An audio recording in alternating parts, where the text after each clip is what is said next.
Jadi ketika lampor ini muncul di mimpi seseorang, ini bukan untuk menyapa orang tersebut, melainkan si lampor akan mengambil nyawa si korban.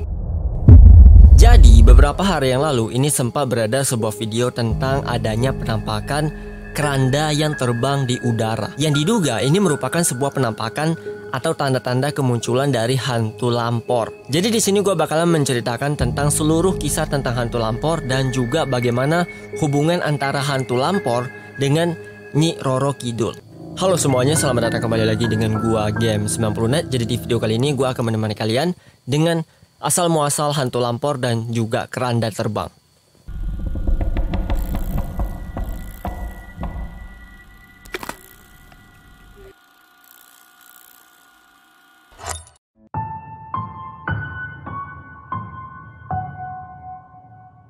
Jadi gini, pernah nggak pas kalian masih kecil, ini sering banget mendengar kata-kata dari orang tua kalian yang melarang kalian untuk keluar rumah sekitaran jam 5 sorean. Menurut orang tua zaman dahulu, mereka percaya sekali dengan sebuah mitos yang dimana kalau ada anak kecil yang keluar rumah sekitaran jam 5 sorean, biasanya anak ini pasti bakalan bisa diculik sama setan. Kisah hantu kali ini berasal dari tanah Jawa, yang dimana sekitaran tahun 1960-an orang Jawa mereka percaya dengan adanya sosok hantu pencabut nyawa yang disebut dengan nama hantu lampor. Hantu lampor sendiri sebenarnya memiliki banyak sekali wujud atau bentuk fisik. Jadi ada yang bilang juga hantu lampor ini memiliki bentuk seperti bola cahaya, yang dimana kalau misalnya ada orang ngelihat bola cahaya ini, mereka bakalan ngelihat sebuah cahaya warnanya biru atau malah warna oranye. Tapi ada juga beberapa orang yang percaya kalau sebenarnya bentuk wujud fisik dari hantu lampor ini mirip banget kayak pocong. Tapi dari semua karakteristik ciri-ciri hantu lampor, semuanya memiliki karakteristik yang sama, yaitu biasanya ketika hantu lampor muncul, ini bakalan ada keranda yang terbang di udara. Nah, ketika ada seseorang yang misalnya ngelihat penampakan adanya keranda terbang, biasanya mereka pasti bakalan ngelihat juga ada rombongan hantu yang berkumpul ngikutin keranda yang sedang melayang. Jadi kerandanya di atas, di bawahnya ini ada gerombolan rombongan hantu. Ada pocong, genderuwo, pokoknya jenis-jenis hantu yang lain pasti bakalan ikut untuk... Gue nggak tahu juga sih kenapa hantu ini harus ngumpul ketika ngelihat keranda terbang. Tapi ini ada kisahnya kenapa hantu-hantu ini bisa berkumpul. Gue bakalan jelasin sekarang juga.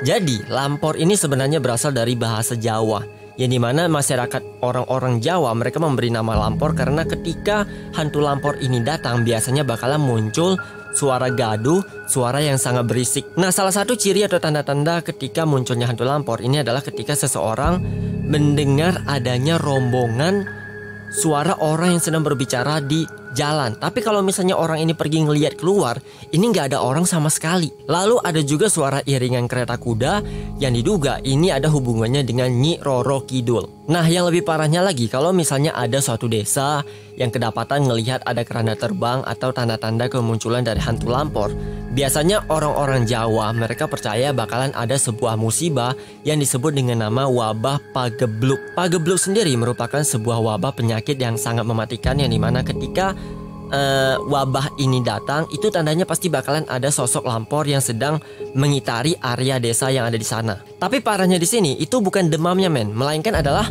ketika orang terkena demam yang dimana ini merupakan penyebab dari wabah pagebluk. Ini artinya mereka sudah memasuki awal dimana mereka bakalan meninggal. Karena ketika mereka biasanya sakit gara-gara wabah ini, mereka bakalan gak bisa bergerak dari tempat tidur mereka. Terus mereka juga akan bertemu dengan lampor di dalam mimpi mereka. Jadi ketika lampor ini muncul di mimpi seseorang, ini bukan untuk menyapa orang tersebut, melainkan si lampor akan mengambil nyawa si korban. Atau lebih tepatnya, si lampor sudah menjadikan korbannya ini sebagai target selanjutnya. Nah, cara dari lampor untuk membunuh korbannya ini bisa dibilang sangat sadis dan parah banget men. Karena biasanya dia bakalan nongol tiba-tiba di dalam mimpi seseorang. Terus hantu ini bakalan mendekati si korbannya dan mencekik area leher si korban sampai ujung-ujungnya ini orang meninggal dan tubuhnya bakalan dimasukin ke dalam keranda. Nah, untuk orang yang masih dalam keadaan hidup terus dibawa sama lampor dimasukin ke dalam kerandanya,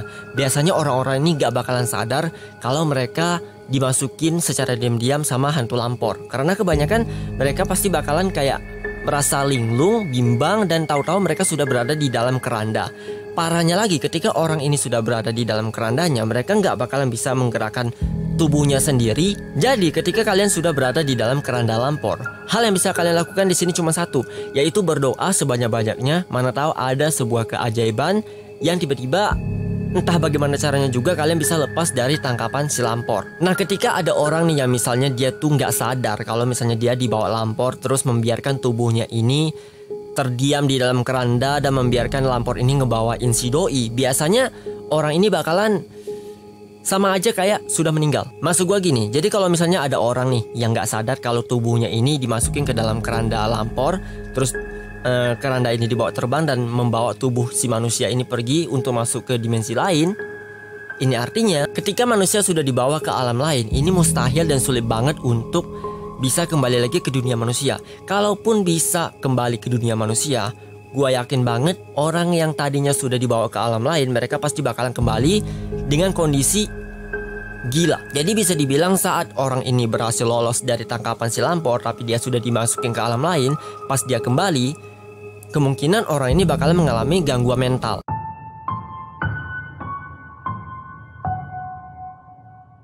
Kisah hantu lampor ini bukan cuma terkenal di satu daerah, melainkan ada juga beberapa daerah yang memang punya cerita yang hampir mirip dengan hantu yang satu ini. Salah satunya adalah daerah Cirebon. Cirebon sendiri mereka juga punya sebuah cerita lama, cerita anak-anak yang dimana mereka bakalan mengatakan kepada anak mereka jangan keluar jam 5 sorean karena mereka bakalan diculik sama hantu. Nah, hantu-hantu yang dipercayai sama warga Cirebon ini ada 3 jenis. Yang pertama ada hantu Banggeok, hantu Sandekala, dan yang paling terkenal adalah Wewe Gombel. Hantu Banggeok ini memiliki bentuk seperti burung hantu, tapi ukurannya ini sangat besar. Selain itu, kalau misalnya ada orang yang bertemu atau diincar sama Banggeok, biasanya para korbannya ini pasti bakalan mendengar suara Banggeok yang persis kayak namanya. Jadi saat Banggeok muncul, biasanya makhluk ini bakalan mengeluarkan suara kayak Banggeok, Banggeok, Banggeok. Lalu di sini ada juga Sandekala. Sandekala sendiri merupakan jenis hantu yang sangat terkenal di masyarakat Sunda. Mereka percaya kalau Sandekala biasanya merupakan jelmaan dari jin atau roh jahat yang akan muncul di waktu tertentu untuk menculik anak manusia. Nah, yang ketiga, di sini ada Wewe Gombel. Jadi Wewe Gombel sendiri ini merupakan jenis hantu yang punya bentuk seperti nenek tua dengan penampilan yang sangat menyeramkan, tubuhnya yang sangat keriput, lalu dia juga punya jari, kuku yang sangat panjang. Lalu rambut dari Wewe Gombel ini juga berantakan banget, dan parahnya di sini Wewe Gombel juga punya payudara yang sangat panjang. Dan ketawa suara dari Wewe Gombel ini juga sangat mengerikan. Nah, Wewe Gombel sendiri ini juga terkenal banget suka menakuti dan juga menculik anak manusia kalau misalnya ada anak yang masih berkeliaran atau bermain di sekitaran jam 5 sorean. Sekarang kita akan kembali lagi ke lampor, dan di sini gue akan ngebahas beberapa mitos yang sangat populer tentang hantu lampor.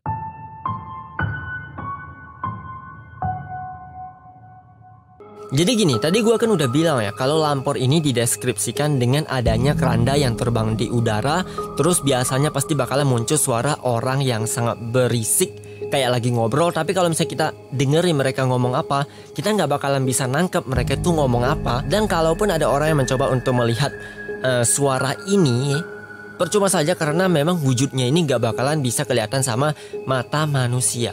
Sebenarnya cara lampor untuk menyerang para korbannya ini bukan cuma lewat mimpi doang, melainkan di sini ada dua mitos tentang cara lampor untuk menyerang para korbannya. Versi pertama di sini mengatakan kalau ada orang yang misalnya keluar di malam hari, pergi ke suatu tempat yang sepi dan nggak ditemani sama siapapun, biasanya orang ini pasti bakalan kayak ada orang yang manggil di belakangnya. Lalu kalau misalnya si korban nggak merespon suara tersebut, nantinya suara ini bakalan berubah menjadi ada seseorang yang menyentuh bagian pundak si korban. Nah, kalau misalnya si korbannya ini ngelihat ke belakang, biasanya mereka bakalan ngelihat sosok dua kaki raksasa yang sangat besar, dan kaki ini memiliki bulu tebal dan juga warna hitam. Dan setelah itu otomatis si korban bakalan dikabarkan meninggal. Versi kedua ini ceritanya juga hampir sama, dimana di sini masyarakat Jawa mereka percaya kalau misalnya ada orang yang kedapatan melihat lampor datang ke suatu desa,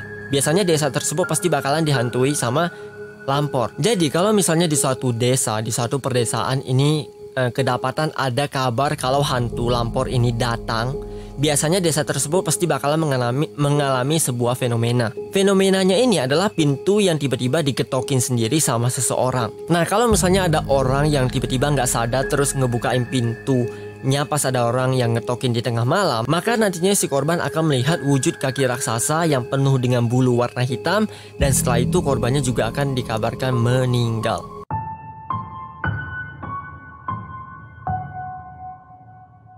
Jadi gini, di sini gue sudah berusaha untuk mencari kisah lengkap tentang hantu lampor. Cuman kebanyakan di sini yang beredar di internet saat ini juga malah berita-berita tentang video TikTok hantu lampor, yang pada saat itu ada orang yang merekam tentang adanya keranda yang terbang di udara. Jadi ceritanya gini, di sini kan ada seorang user TikTok. Nah, dia tuh posting sebuah video. Videonya ini isinya itu adalah tentang keranda yang terbang di udara. Dan lokasinya kejadiannya kayak ada di hutan, tapi masalahnya adalah orang-orang ini nggak tahu lokasi kejadian aslinya ini ada di mana, atau lebih tepatnya masih ambigu banget untuk lokasi kejadiannya.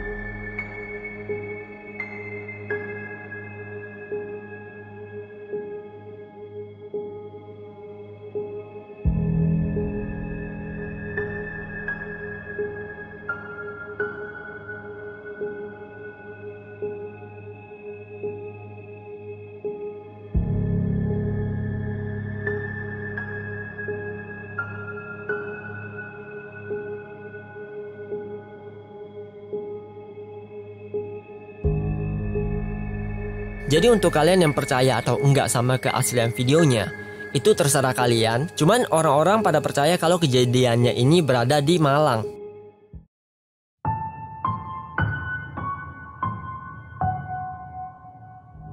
Kan kalau kalian cari di berita pasti bakalan banyak orang yang ngomong kalau hantu lampor pas datang itu pasti ada suara iringan kereta kuda.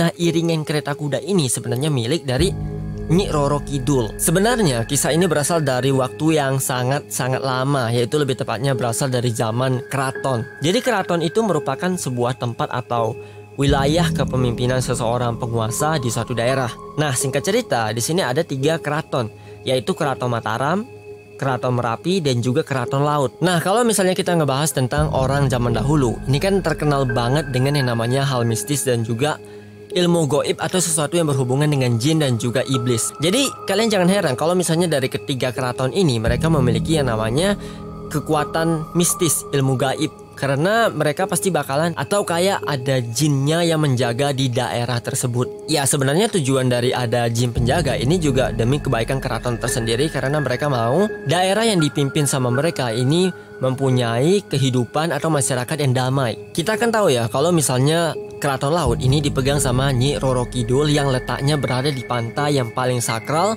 yaitu di pantai selatan. Nah, letak dari Keraton Merapi ini tepatnya berada di kota Yogyakarta, yang jaraknya ini bisa dibilang ada sekitaran 30 km. Nah, ketika Nyi Roro Kidul ingin berkunjung dari Keraton Laut menuju ke Keraton Merapi, biasanya ia pasti akan membawa rombongan prajurit dan juga pasukan jin, dan salah satunya ini adalah hantu lampor. Makanya ketika ada daerah yang misalnya dilewatin sama lampor, ada warga yang mengatakan kalau mereka mendengar suara gerombolan yang sangat berisik dan juga suara iringan kereta kuda. Oke, itu dia video kita hari ini tentang asal muasal hantu lampor dan keranda terbang. Seperti biasa, kalau kalian suka dengan video gua, kalian bisa kasih gua like dan share video ini. Dan kalau nggak suka, kasih gua dislike aja. Dan jangan lupa juga untuk subscribe channel Games 90an dan juga nyalakan loncengnya guys, supaya kalian nggak akan ketinggalan notif pas gua upload video baru. So see you guys on the next video and stay lumos.